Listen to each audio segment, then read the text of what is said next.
HSI में हम ऐसे ही मुद्दे उठाना चाहते हैं जिससे कि लोगों को बैकग्राउंड भी पता रहे कि क्या है। आप मध्य प्रदेश का इतिहास उठाएं। कैलाश जोशी 77 में जब जनता पार्टी की सरकार बनी तो पहला मुख्यमंत्री, जो इसको कह सकते हैं भारतीय जनसंघ जो घटक था जनता पार्टी का ही, जनता पार्टी हो चुकी थी, उसमें कैलाश जोशी मुख्यमंत्री बने। मैंने 77 में तब भी उनका इंटरव्यू किया था। और 1-1.5 साल में ही, जबकि उस समय तो बिल्कुल नई कांग्रेस को हटा करके सरकार बनी थी, उसके बाद भी उनकी पार्टी में फैसला हुआ कि उन्हें हटा करके वीरेंद्र कुमार थकलेचा को बना दिया जाए, सुंदरलाल पटवा को बना दिया जाए कभी। तो ऐसा तो नहीं हुआ ना कि उसके बाद कोई बहुत बड़ा कैलाश जोशी ने विद्रोह करके बहुत कुछ कर लिया। तो भारतीय जनता पार्टी हो, उसमें तो कम से कम इस तरह की विद्रोह की सलाह देना या उस तरह की आशंका करना भी मैं मानता हूं कि उससे न उनको फायदा है, न प्रदेश को है, न लोकतंत्र को है।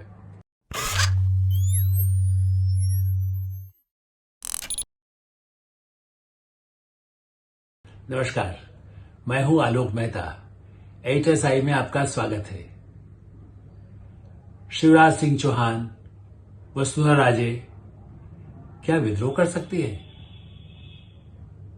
एक चर्चा चलाई गई कि देखिए ये बहुत नाराज हैं, बहुत दुखी हैं, अब उनका अगला कदम क्या होगा। राजस्थान और मध्य प्रदेश में दो बड़े प्रमुख नेता रहे, और खास करके मध्य प्रदेश में जो 18 वर्ष तक मुख्यमंत्री पद पर रहे। वसुंधरा राजे केंद्र में मंत्री रही, 2 बार राजस्थान में मुख्यमंत्री रह चुकी हैं, और उनके बेटे भी राजनीति में हैं। उनको भी आगे बढ़ाने की कोशिश हुई, उनको सांसद भी बनाया गया, फिर से बना सकती हैं। तो उसके बाद भी ये कहना कि इस बार उन्हें मुख्यमंत्री नहीं बनाया गया या उनकी पार्टी ने विकल्प तैयार कर लिया, मध्य प्रदेश में मोहन यादव का या यहां पर भजन लाल शर्मा का, राजस्थान में डॉक्टर रमन सिंह, वो भी बड़े वरिष्ठ नेता, उनको तो विधानसभा अध्यक्ष बनाया गया है, लेकिन इससे तुलना नहीं है। उनका विधानसभा अध्यक्ष छत्तीसगढ़ जैसे राज्य में वो बहुत ही महत्वपूर्ण पद है। वहां की विधानसभा, संसद के लिए जैसे वहां से सांसद आते हैं, उसी तरह से आदिवासी इलाकों के लिए तो उनकी जो लोकप्रियता रही है, इस दृष्टि से उनका विधानसभा अध्यक्ष होने का लाभ है। लेकिन क्या कोई मुख्यमंत्री नहीं बनता तो वो अलग हो जाए तो उसे बड़ा फायदा होगा? हम इस पर मैं चर्चा करना चाहता हूं। देखिए, HSI में हम ऐसे ही मुद्दे उठाना चाहते हैं जिससे कि लोगों को बैकग्राउंड भी पता रहे कि क्या है। आप मध्य प्रदेश का इतिहास उठाएं। मैंने सेठ गोविंद दास, शंकर दयाल शर्मा, मैंने मध्य प्रदेश के बनने से पहले भी या मध्य प्रदेश बनने के बाद रविशंकर शुक्ला जैसे नेता हों, श्यामाचरण शुक्ल जैसे हों, पंडित द्वारका प्रसाद मिश्र हों, मैंने जो दिग्गज नेता जो स्वतंत्रता आंदोलन से लेके बाद में भी जैसे रहे, और क्या वो बिल्कुल उनको तो बड़े राष्ट्रीय स्तर के नेता रहे। वो नेता मुख्यमंत्री रहने के बाद नहीं मुख्यमंत्री रहे तो क्या उन्होंने अलग जाकर के कोई बड़ा भारी ऐसा उपलब्धि कर ली, या बड़ी उससे क्रांति हो गई, या कोई बड़ा दल बनाने में सफल रहे? जिस भारतीय जनता पार्टी के नेता हैं शिवराज सिंह चौहान और वसुंधरा राजे, उस पार्टी के तो भारतीय जनसंघ के संस्थापकों में से एक बलराज बधोक अलग हो गए थे। कट्टर हिंदूवादी विचारों के आधार पर वो अलग हो गए, लेकिन उसके बाद बलराज बधोक पार्टी जनसंघ से हटने के बाद कहीं उस तरह से उनको महत्व नहीं मिल पाया, वो अपनी पार्टी नहीं चला सके। इसलिए मैं उसकी बात कर रहा हूं।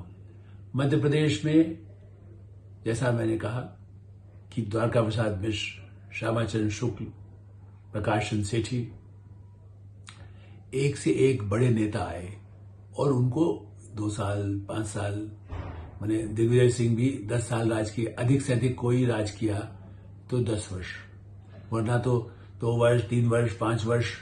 अर्जुन सिंह भी बड़े नेता थे, 5 साल रहे तो उसके बाद फिर 1 साल बने, 1.5 साल बने, फिर हट गए, फिर बाद में कुछ आए। मतलब किसी का भी कार्यकाल 10 वर्ष से अधिक नहीं रहा, पूरे मध्य प्रदेश के निर्माण से लेकर आज तक। और भारतीय जनता पार्टी में मुझे तो तब से याद है, मैं उन सब लोगों से मिलता रहा हूं। कैलाश जोशी 77 में जब जनता पार्टी की सरकार बनी तो पहला मुख्यमंत्री, जो इसको कह सकते हैं भारतीय जनसंघ जो घटक था जनता पार्टी का ही, जनता पार्टी हो चुकी थी, उसमें कैलाश जोशी मुख्यमंत्री बने, मैंने 77 में तब भी उनका इंटरव्यू किया था। और 1-1.5 साल में ही, जबकि उस समय तो बिल्कुल नई कांग्रेस को हटा करके सरकार बनी थी, उसके बाद भी उनकी पार्टी में फैसला हुआ कि उन्हें हटा करके वीरेंद्र कुमार सकलेचा को बना दिया जाए, सुंदरलाल पटवा को बना दिया जाए कभी। तो ऐसा तो नहीं हुआ ना कि उसके बाद कोई बहुत बड़ा कैलाश जोशी ने विद्रोह करके बहुत कुछ कर लिया। वीरेंद्र कुमार सकलेचा भी बड़े ताकतवर मुख्यमंत्री माने जाते थे मध्य प्रदेश में। उनको भी एक समय के बाद किनारे जब किया गया तो, और बाद में पार्टी तक उन्होंने छोड़ी, लेकिन इसके बाद ऐसा नहीं हुआ कि वो कोई दूसरी जगह जाकर के बहुत उनको महत्व मिल गया हो। तो इस दृष्टि से सुंदरलाल पटवा रहे, सकलेचा रहे, कैलाश जोशी रहे, जो जनसंघ और भारतीय जनता पार्टी जिसको कह सकते हैं बाद में जो हो गई भारतीय जनता पार्टी, वो मुख्यमंत्री रहे। और उसके बाद उनके कार्यकाल समाप्त होने के बाद उनके बजाय किसी दूसरे नेता को लाया गया। उमा भारती जी, सुश्री उमा भारती जो साध्वी हैं, उन्होंने बड़ा काम किया था, लोकसभा भी चुनाव लड़ी, विधानसभा भी लड़ती रही और उनको मुख्यमंत्री बनाया गया।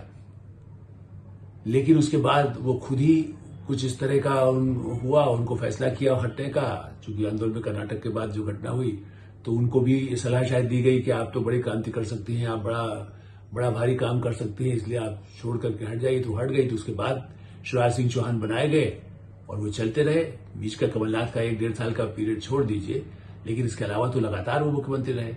और उमा भारती अलग पार्टी बना के क्या हुआ, बुरी तरह पराजित हुई, अपने समर्थक भी पराजित हो गए। प्रहलाद पटेल जो अभी मुख्यमंत्री पद के दावेदार थे, वो भी उमा भारती के साथ गए थे। तो न केवल उमा भारती वापस आई, प्रहलाद पटेल जैसे और नेता भी वापस आ गए। तो भारतीय जनता पार्टी में अस्तित्व रहा, केंद्र में मंत्री बने।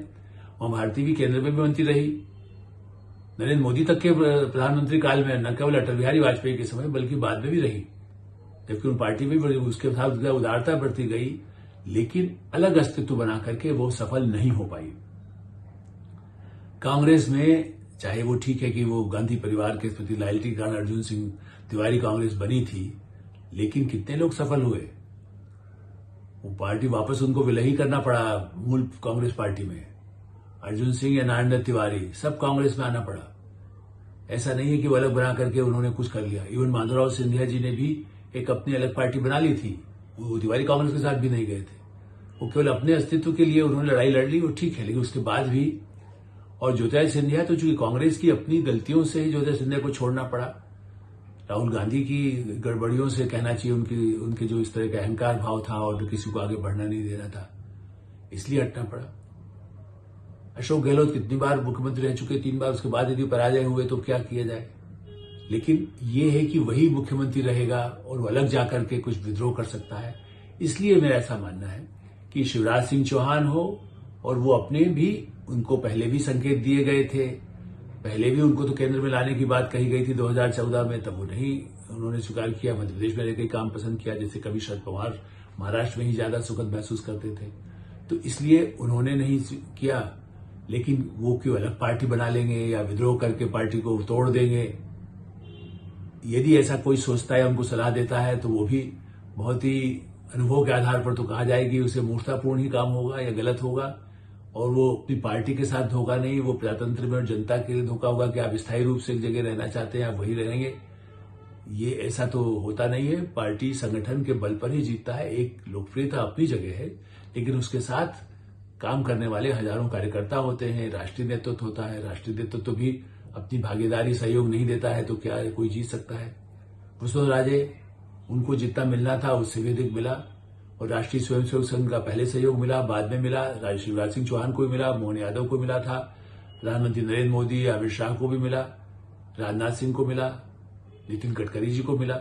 तो भारतीय जनता पार्टी हो, उसमें तो कम से कम इस तरह की विद्रोह की सलाह देना या उस तरह की आशंका करना भी मैं मानता हूं कि उससे न उनको फायदा है, न प्रदेश को है, न लोकतंत्र को है। इसलिए ये गलतफहमी या ये प्रचार बहुत ही अच्छा नहीं है। काम करने के लिए बहुत अवसर होते हैं, हो सकता है कि वो बाद में फिर राष्ट्रीय राजनीति में महत्वपूर्ण इन्हीं नेता फिर महत्वपूर्ण भूमिका निभाएं। उनको जो संगठन सोचे, जनता सोचे। लोकतंत्र में नरसिंह राव तो बिस्तर बांध करके घर जा रहे थे, प्रधानमंत्री बन गए। तो कोई भी इस देश में लोकतंत्र में प्रधानमंत्री बन सकता है, मुख्यमंत्री बन सकता है, मंत्री बन सकता है, संगठन का अध्यक्ष बन सकता है। इसलिए ये जो गलतफहमी है इसे दूर किया जाना चाहिए और एक अच्छे लोकतंत्र में सबको अवसर मिले, समान अवसर मिले, समान प्रगति हो, यही लक्ष्य हो सकता है। एटरसाई में हम यही विराम देते हैं।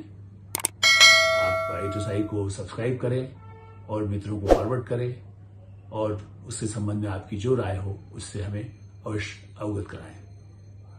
धन्यवाद, नमस्कार।